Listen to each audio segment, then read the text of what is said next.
छोटी जी के लिए। हरे चले लूटा घरिया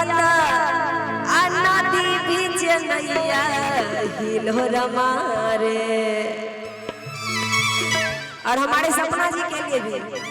अरे चले लूटा घरिया नदी बीच नैया हिलोर मारे हिलोर मारे करी हैया ये गोरी हिलोर मारे करी हैया हिलोर मारे। चले लूटा घरिया नदी बीच नैया हिलोर मारे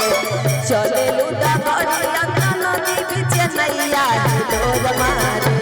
हिलोर मारे हिलोर मारे। कूदत में कर भी नया कभी हैया ये गोरी हिलोर मारे कभी हैया ये गोरी हिलोर मारे।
सुनिए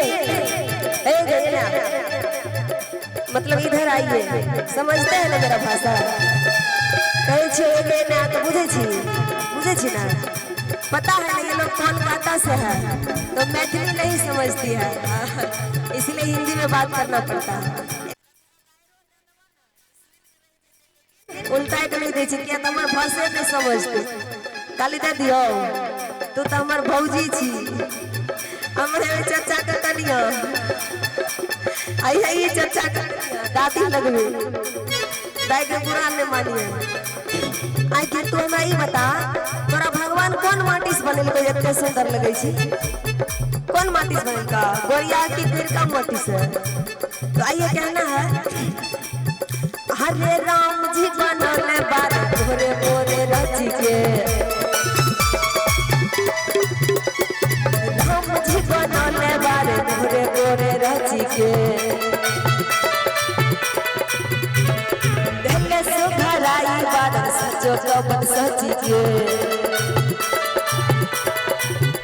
हरे राम जी बनले बारे गोरे गोरे रची के दिल सुघराई बादल सचो कबन सची के।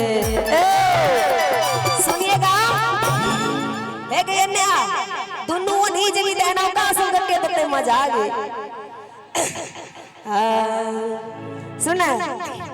आगे चांदवानिया ना मुँह गम गम गम के ई झोरा मारे। अच्छा लग रहा है ना हमार छोटी सुंदर छे ना के बिहार करबो दई माय के सब बियाह करतो बेटा इनस भाग दई छी सब के जो बियाह करबे ओकरा से क्या कि तो वास्तव में मेरी छोटी सुंदर है और कोलकाता से है मेरी बहन है मेरी भाभी है बहुत सुंदर। सुनिए बहन भी है भाभी भी है बहन मानते हैं दिल से ऊपर से भाभी ये गांधी जी का योजना तो नहीं है। हेलो तो आइए कहना है अरे जनवानिया ना मुँह दम दम दम के आई झोर मारे करी हैया ये गोरी हिलोर मारे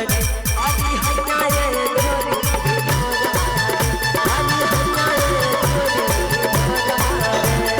चले लूटा गरिया नदी बीच नैया हिलोर मारे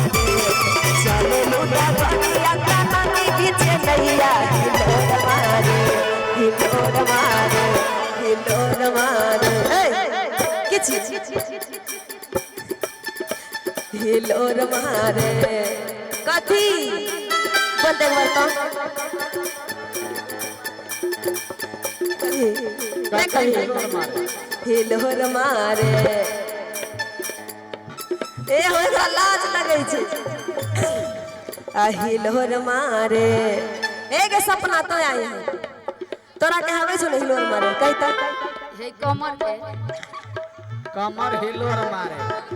और केना है गे है सपना तू है बोले छे हां तू है बेटा अच्छा छी तो उ छोड़ी सुंदर है छे त की छे गइबे नहीं करे छे कहि हिलोर मारे हिलोर मारे देखिए हिलोर मारे करी हैया ए कोन